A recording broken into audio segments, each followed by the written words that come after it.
up, man. Hey, yo, big up. Ka fito gida ne kuma haka? Wallahi na dan fito, ka san zafin rana kuma da ayyuka da makamantan abubuwan ne gaba ɗaya sai hankali. Kawai ai Najeriya ni ma ina tunani. Wallahi ni ma yanzu haka naje na karɓo wani tuke dina ne akan maganar shiga gurin nan.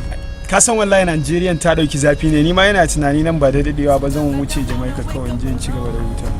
Ok, ba damuwa, to ya maganar shiga gun kenan. To let's go mana, mu je mana, koya ka gani. Ai wai da yanzu ina so na shiga gida na dan bab ne saboda na karɓo kuɗi ne ma yanzu haka, tuke ne kawai. To shikenan. But you get money too ba. To babu da. Okay, no wahala. Kai ka ba ya wa. Can you imagine the weight of a world placed on your kudin shi subhanallah in this world? No one can reach you. ya sani ko sani. wuri kana zo To lafiya dai. dan Allah malamin da ka iya taimaka mu koda da na abinci ne Haba malam wannan taimako ne. Ni ma wa ya taimaka mu? Wa ya taimaka mu? Haba malam. Kawai ku dan kun ga mutum a hanya kawai dai ku ce taimaka muku. Ni wa ya taimaka mu? In ban da Allah ni ba wanda yake bani. Da haka kai ma kawai ka je ka nema. 2000 ce ga ta.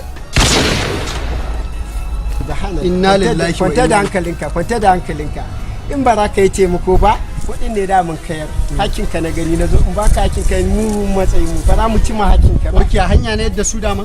hanya kai da su Daman na Allah ba sa karewa. To na gode fa ustaz. ma ba abin da za ka samu I'm giving up everything in exchange for being alone. I'm shaking these dreams.